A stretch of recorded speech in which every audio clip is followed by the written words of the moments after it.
Thank you very much, Kevin. I would like some help now from, I think, John. If I don't know where he went. John, yeah. Have you got any comments or questions also on Twitter? So we have a few short questions before entering into the panel. Thank you very much. As it was stated before, the entire lecture was live streamed, and we get a few comments and questions from the online audience. I'll just post some of them. They're directed to Kevin. For instance, from Chris Williams, I believe from Australia. Why are most examples that you've shown actually drawn from the BRIC countries? From Brazil, Russia, India, China, South Africa. This is one of the questions.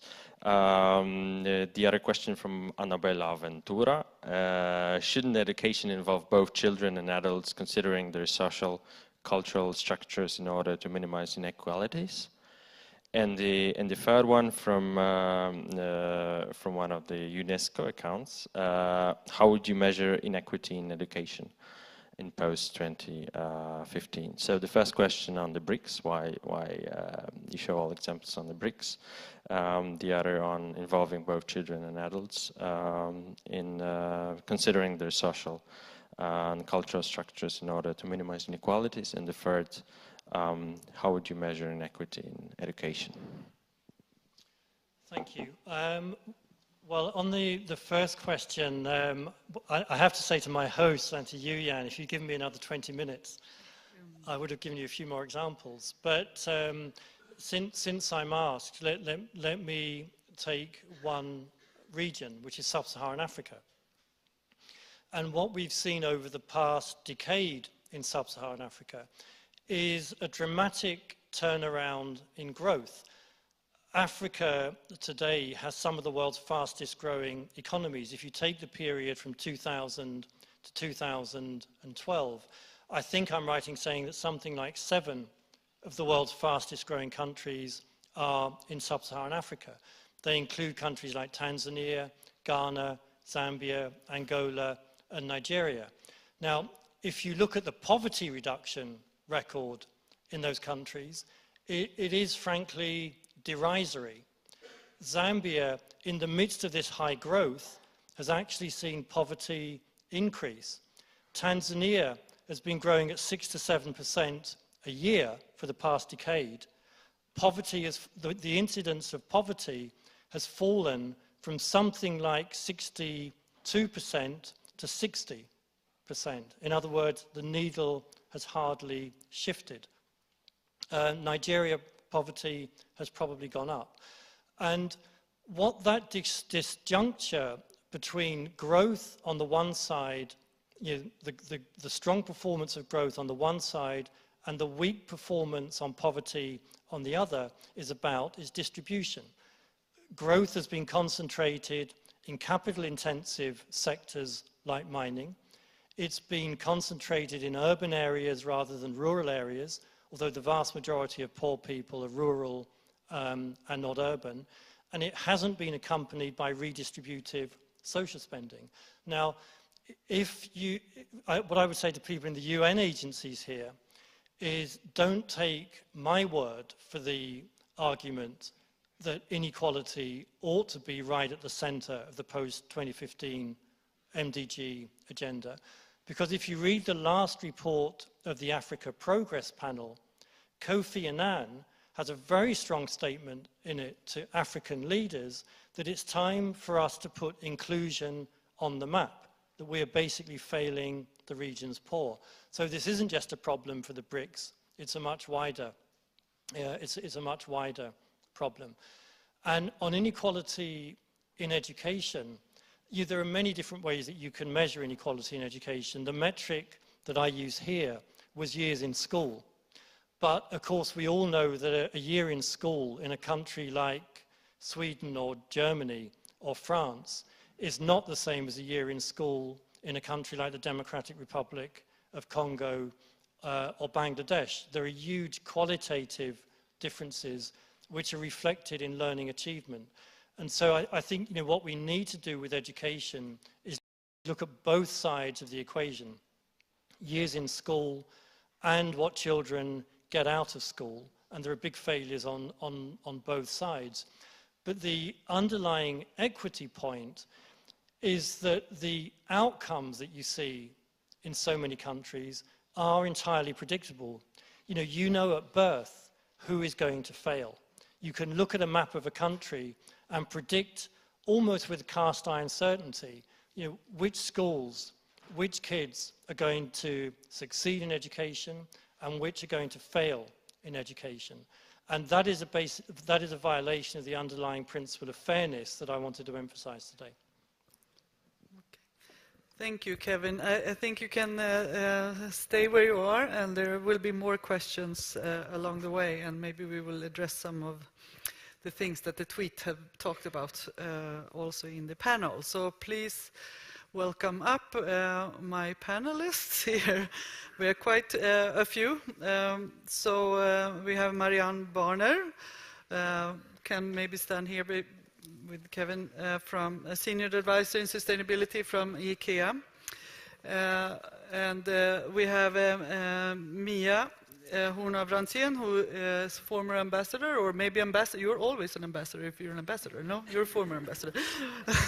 Somebody said that you're always like, yes, it's a lifelong trade. But now executive director of SNS, who works to bridging academic and practice in various issues, I would say. Also a former student here at the school, or a PhD from the school. And then we have Karin Hallqvist from Atlas Copco, also responsible for CSR there at large mining or mining supplier company, I would say, who supply a lot of equipment to the mining industry. And next supplier to the mining industry is Sandvik. We have Kristina Båge Friborg, who's also a background working with aid-related issues for SIDA and UNDP, working together earlier. And Lynn Leopold, my colleague here, working for a sustainability research group, also now moved into management of the school, leading the programs of MBAs and executive education here at the school. And Örjan Sjöberg, professor, economic geography, economics department, also been doing research in this area of development.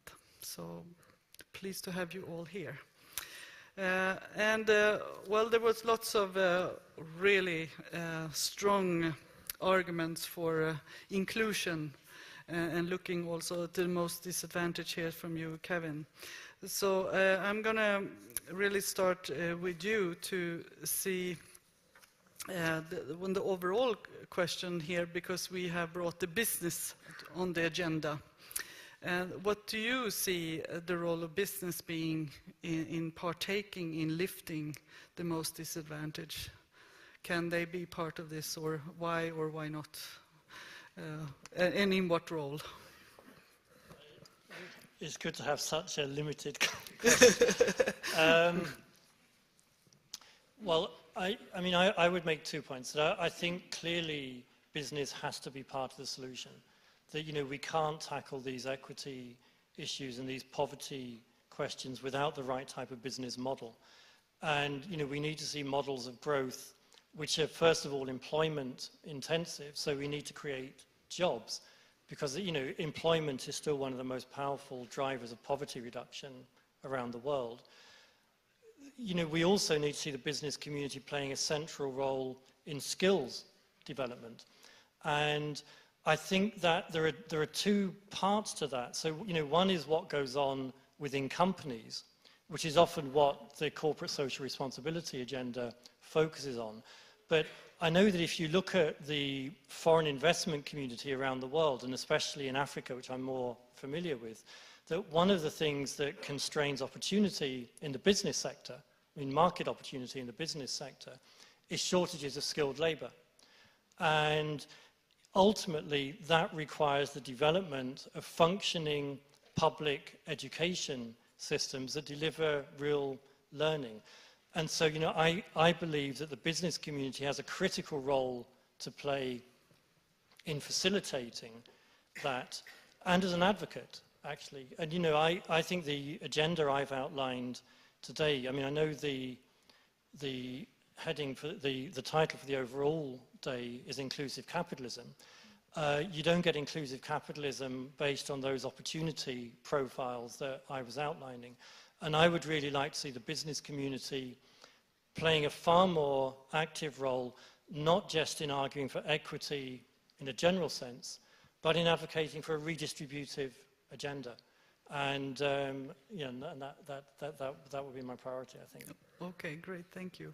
Örjan, you have done also research in this area, looking at the economic development of regions and countries, and also where business play a role, of course, in that development. And what's your view on business being more active, as an active partner here, as Kevin points out, in bringing up the most disadvantaged? Well, first of all, you don't have to touch anything, just speak. okay, see, now it works. First of all, I think it's perfectly true that the business community has to be involved. We can't think of it being otherwise, because there's no one who has the power and clout to do anything. The attempts we've seen from states filling that role have all collapsed.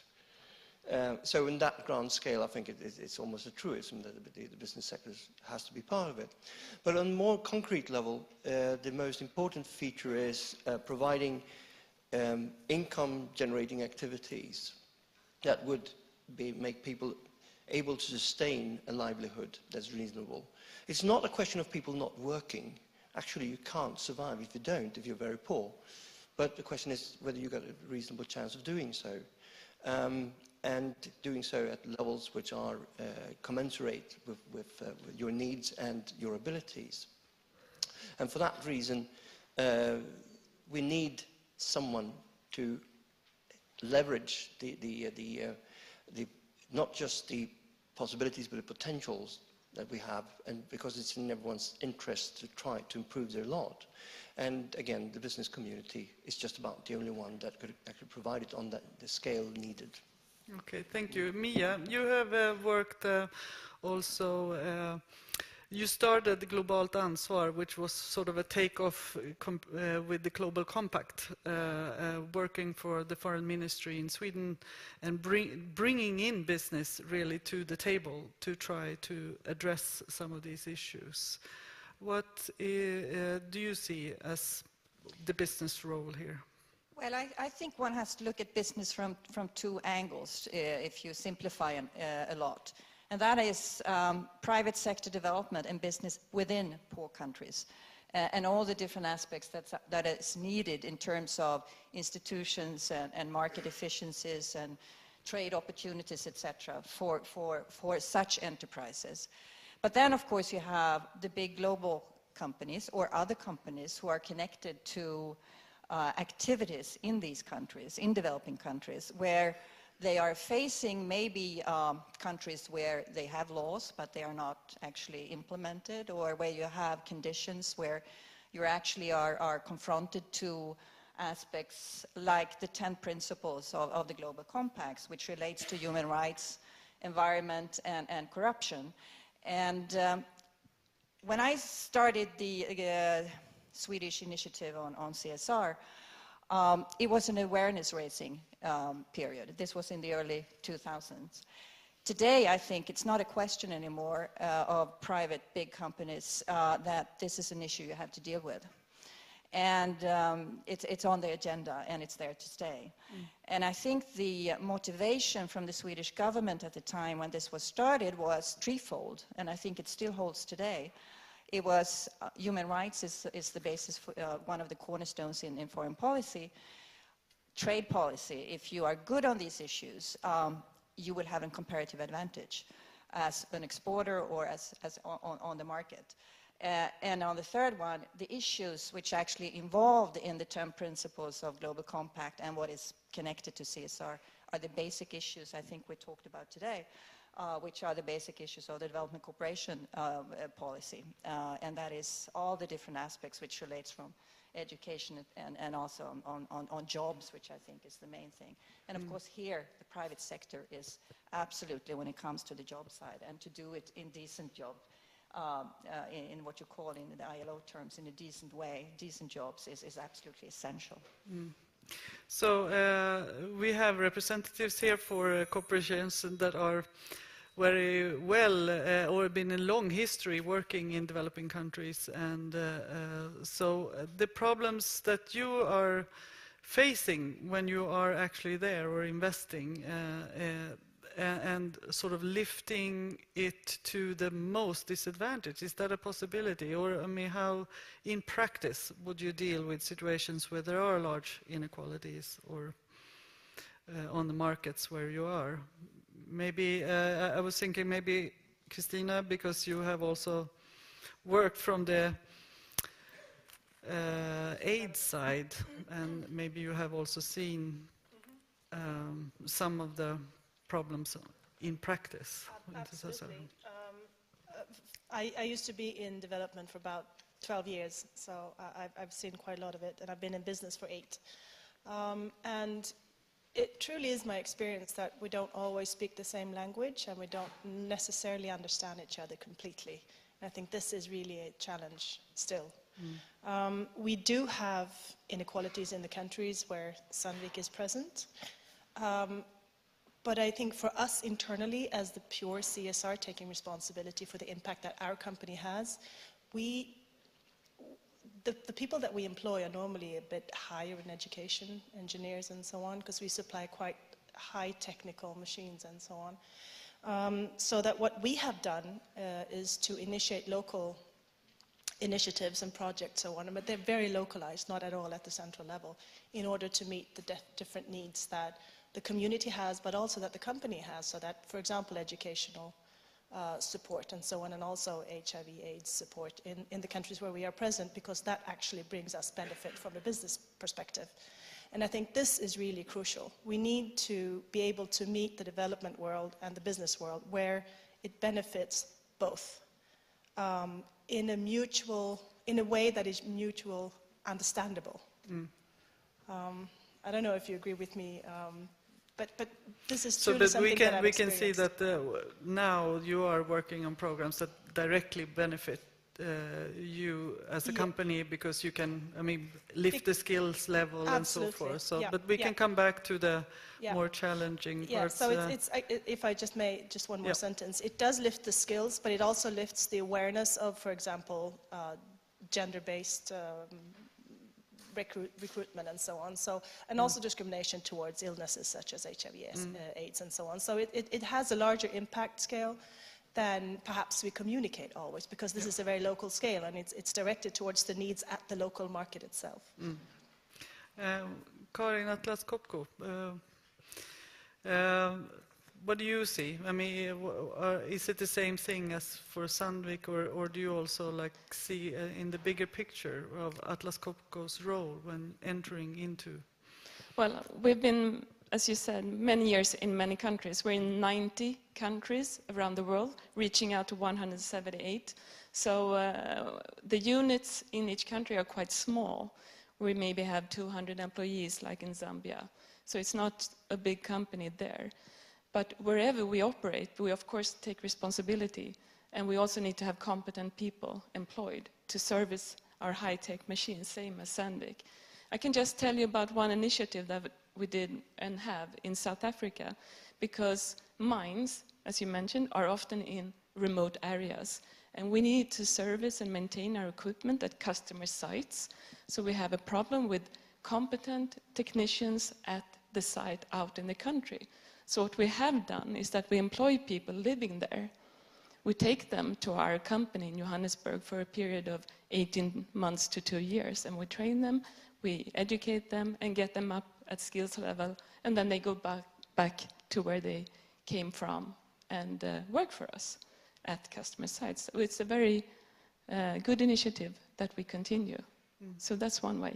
Yes, that's one way. Thank you. And Marianne, you have been caring for children a long time in your work at IKEA, and you have sort of lifted the issues became also removed maybe from the direct impact of IKEA, but to a larger scale. You saw that this was a larger problem or issue that was more structural or for the whole country.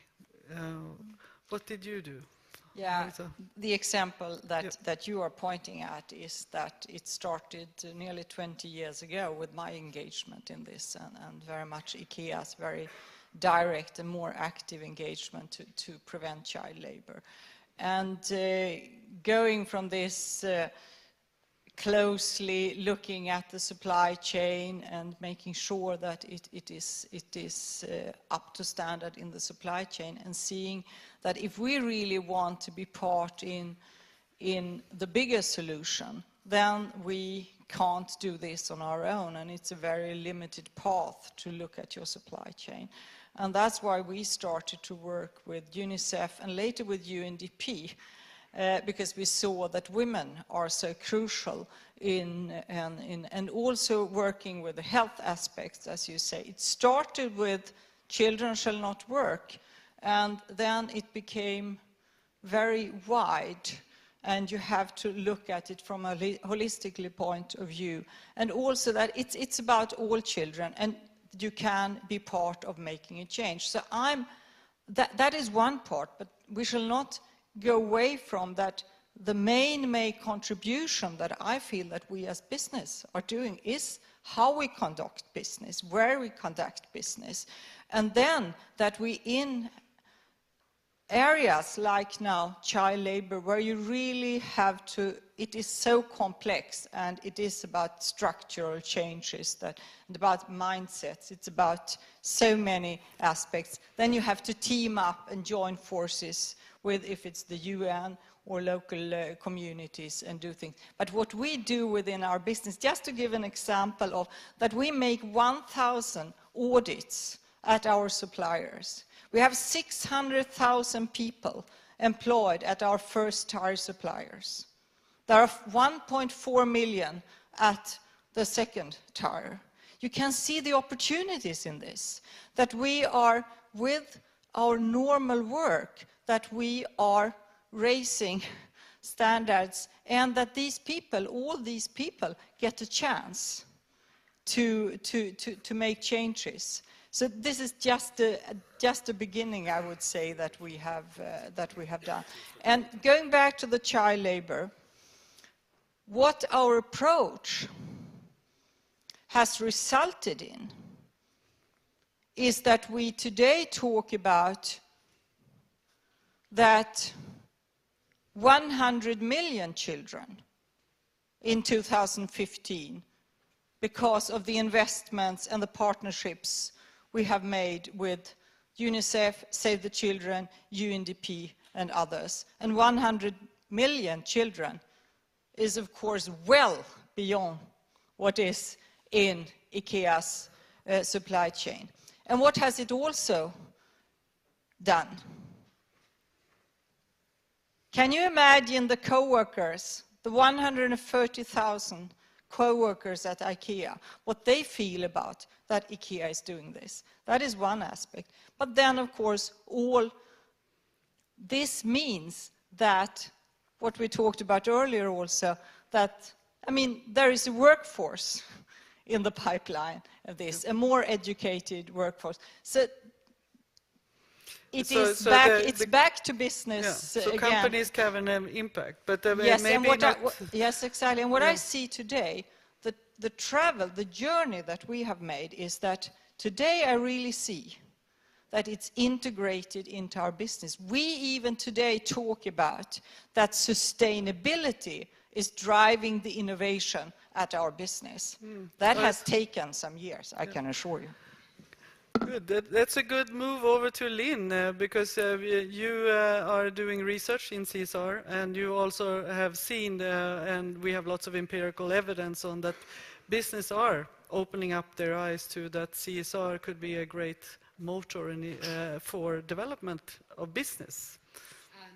I think that's, I mean, we've been hearing fantastic The mic. examples. We've been hearing very good examples of how some leading multinationals are working with the sustainability issue.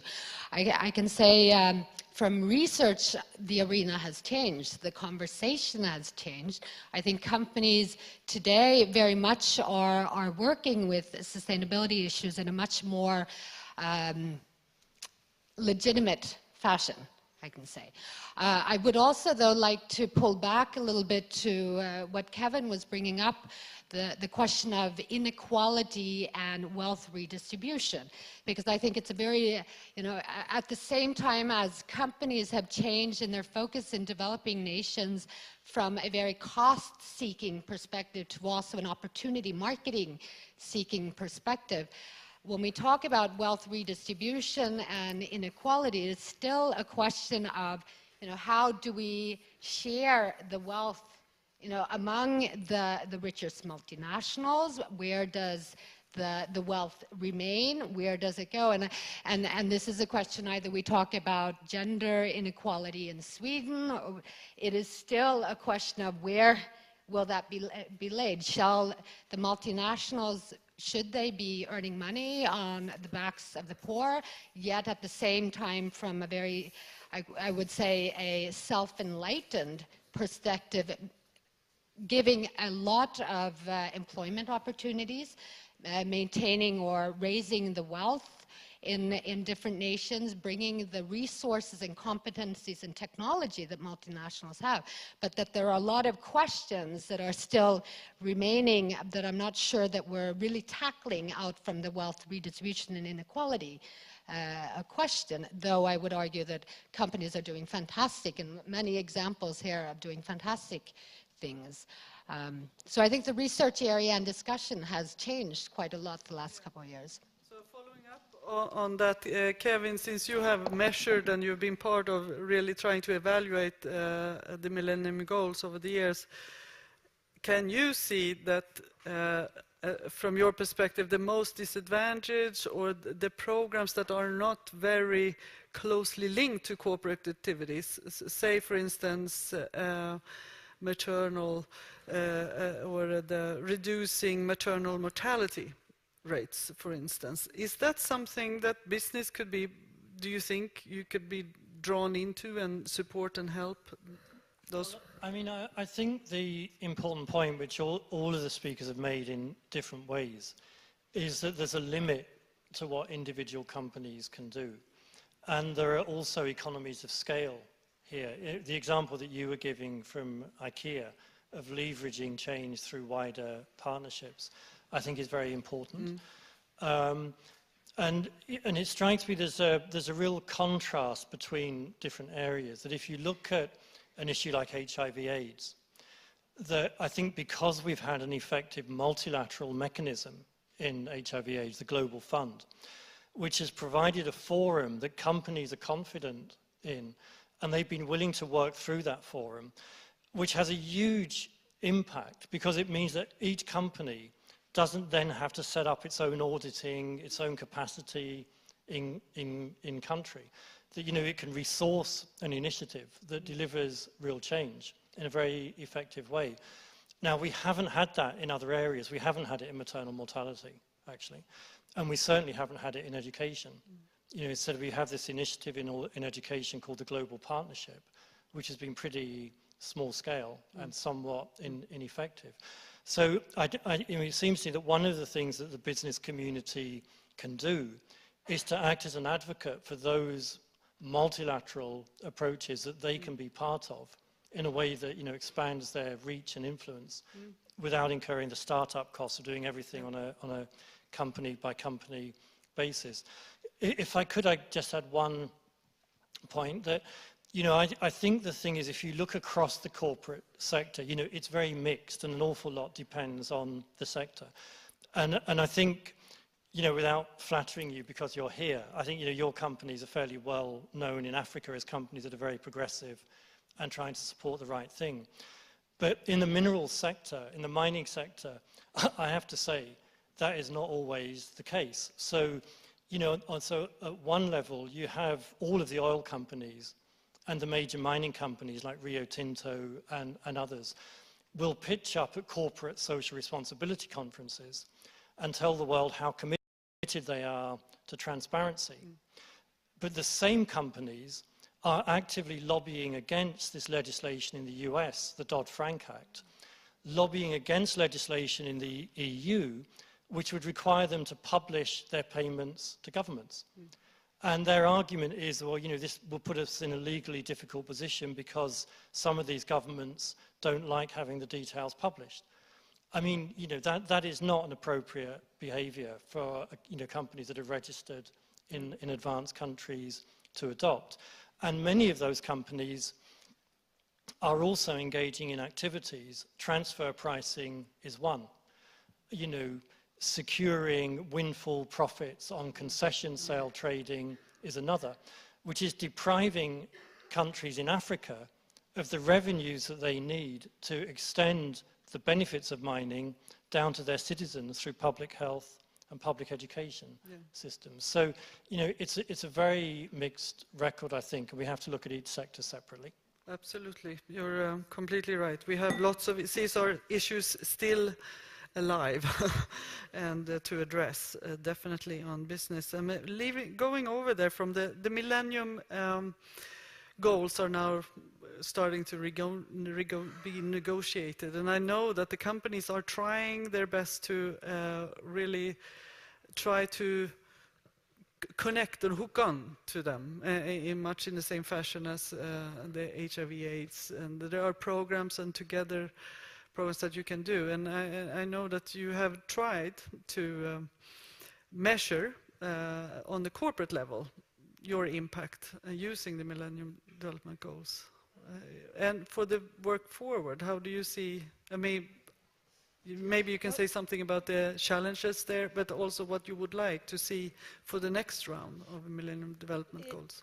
Actually, yes. We have tried, at least for this year, tried to measure the projects that we're involved in towards the Millennium Development Goals. And obviously, it is quite hard for us to measure child mortality and mother mortality, maternity mortality, and so on. However, when it comes to, I actually would like to hook up to something that you said earlier, Kevin, that when it comes to education, it really is proven the best way of development on a long term. And for us, development is crucial, like Karin stated too, because that brings skilled workforce to us. With a higher education, you will also reduce child mortality and maternity mortality and so on. And I think what would be very helpful for us is the way that we could focus our work through the type of statistics that you showed. That would help us to focus and actually, perhaps actually even have a higher impact and still bringing it on to, from a business perspective. And I think hooking on to your question on the development of international goals in the future, it would be very helpful for us if they would be more oriented towards that type of thinking where we would have mutual benefits in different areas of the society, not just for business, but also for the NGO society and for development assistance. There are common areas where we could actually benefit win-win-win situations, and it would be really good for us if we could identify them and be on the train from the beginning and not just being presented with the development goals. So be partaking in this process of developing new ones. Of developing the new goals so that we could perhaps influence it a bit and explain how we would think and how that could benefit others as well. Karin, do you have something to add on? Yeah, not so much on the Millennium Goals, but maybe what many companies, as I believe, recently have done is to connect community engagement charity projects to their core business, to find the links. And all the Millennium Goals are not relevant or easy to connect to our business in the Atlas Copco case. So what we have done since the 80s is the water for all. Okay, that means providing clean drinking water to people in need in Africa, South America, Asia. So it's often girls and women help fetching water, spending hours to do that. So in that sense, by providing water, of course, these girls, women can work or go to school. So that's one way we can support. And it's employee-led, giving a lot of pride and commitment among employees. So, So there is a question here of, and I don't know, maybe all of you can think about, but when it comes to impact, what is the most relevant thing to do as a company? I would think is one very important issue. What is the most important? What is the most pressing? And you have, Kevin, argued here for those that are most in need and are maybe mostly ignored when it comes to different initiatives and programs and so forth, because they are not directly possibly linked to what businesses are doing, or at least not in the short term. So these educational goals and so are much more long term. So how do you see those challenges managing this long term and short term? Marianne? Well, I would like to go back a bit to the Millennium Development Goals. I think we as business can, just that we learn about the Millennium Development Goals, and it's also to going into this that we see ourselves as companies, that we are an opportunity, and when we look at the Millennium Development Goals actually and go into it, a lot of the things is we are contributing through our business. It's just that we don't do it, we don't know it, because and that will be the first eye-opening. Of course, in the more in the strategic philanthropy that a company is doing, then I think the Millennium Development Goals are of utmost importance. That we have in all everything we do, it has to be in the proposals and in the following up of everything, it has to be related to the Millennium Development Goals.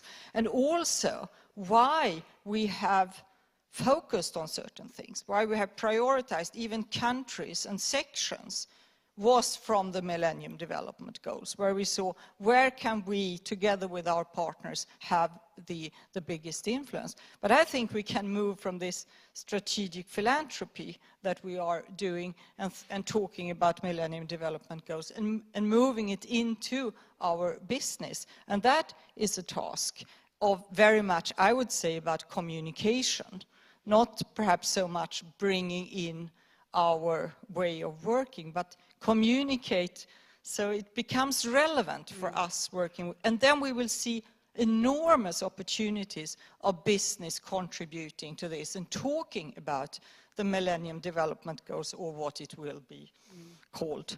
Mia? Yes, just to kind of characterize the type of examples we have been given here, I think that sometimes one can use a 5-step model for how companies relate to the issues we are talking about. First, you have philanthropy, kind of support. I think you have given good examples of that. Or you go into CSR issues because you have to handle a crisis, child labor or corruption. Or you take it one step further, where you actually see it as an integral part of branding, where you are active positively in advance on CSR issues. Or when you, like you do, you go in and take the state role in educating people you need at your plants and your activities. But then the 5th one, which we haven't mentioned, is where companies see the poor as consumers, and where you actually start thinking about developing products, services, business models that fit their demands and that they can afford. And I think here is also where the development community is, in terms of providing instruments that give incentives for the private sector to actually solve the big problems. A new educational type of device for education for much more people. I mean, we have the techniques today. A medicine for the type of diseases which there is no research today, because it's not, profitable. To provide funds like the UK does in terms of buying it once you kind of invent it and so on. Yeah. So this area of the positive side, where you can combine, the core business, but with the needs of the poor, is something where I see a future, both in terms of how to develop mechanisms in order to actually act on it, but also where companies are starting today. I mean, there are a lot of companies who actually see this and do it. Lynn, you have done some research also in this base of the pyramid approaches, and you have studied microfinance, and because now we're getting into what kind of impacts does it have if you work trying to include the poor, as customers or social entrepreneurs? Yeah. There's a lot to be said about microfinance, and I think about half of the funds in the global microfinance comes from private versus the World Bank or IMF or soft loans or soft donations.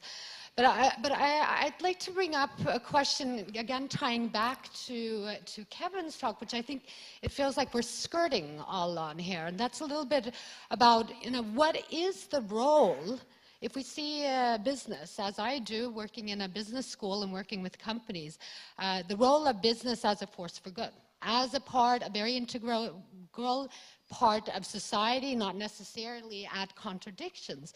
And I'm trying to get at the problem that we're skirting out. Which role and which responsibility do companies have for social inequality, for the AIDS issue?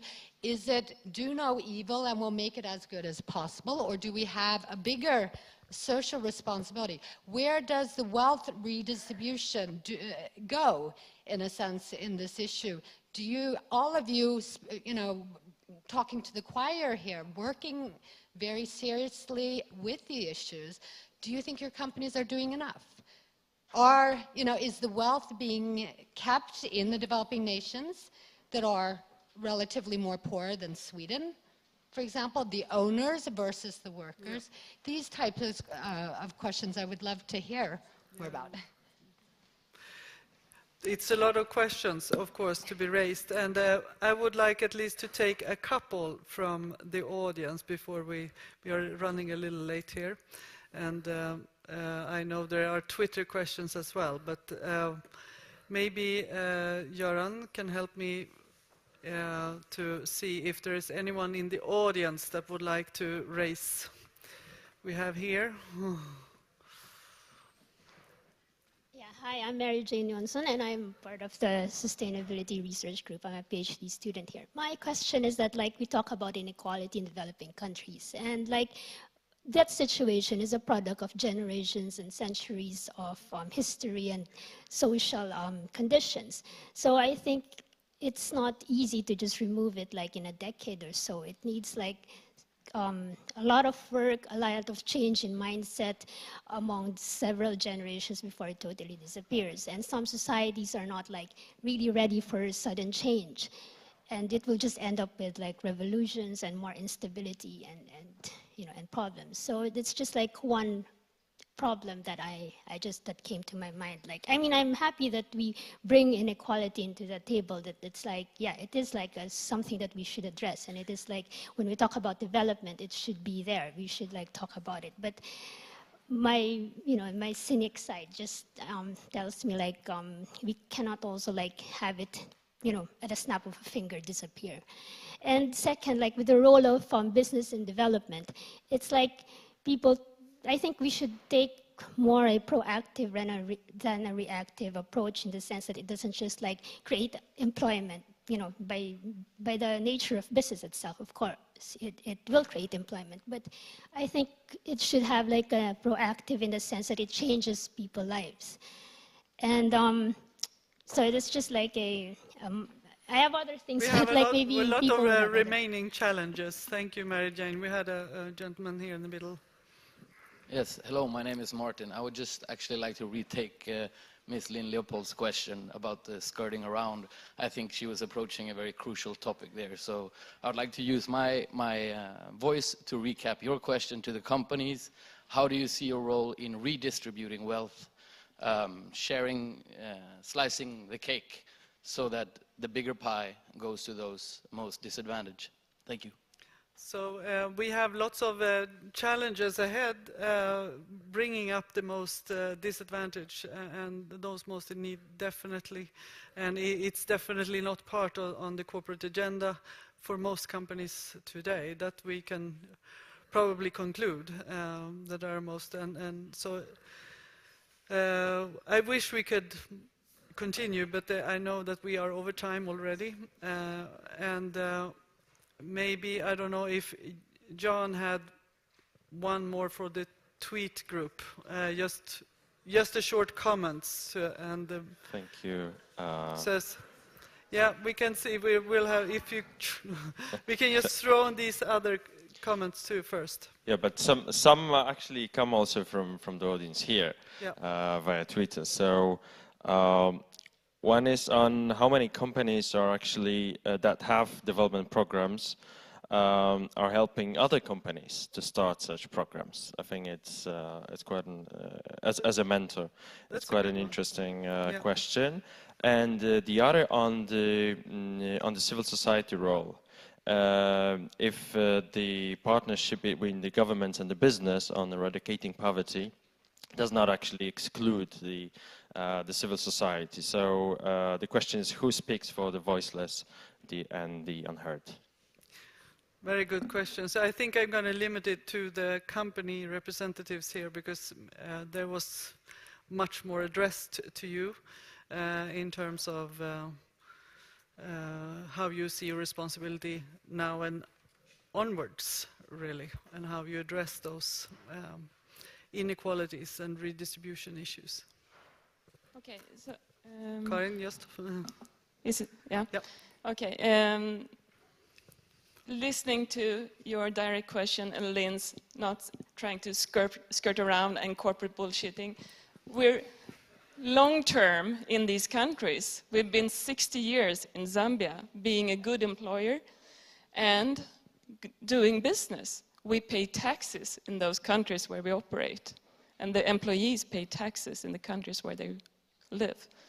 We do community engagement projects. The HIV/AIDS program through SWAP, also the Swedish Workplace HIV/AIDS program, it's a business case. So by doing good, we do well. And going to that question, as far as you maybe want it to be answered, I can't. Sorry. Thank you.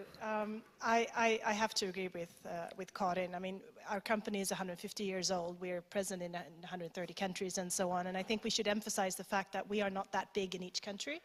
But I would like to point out the fact that we are a company that is owned to 70% by Swedes.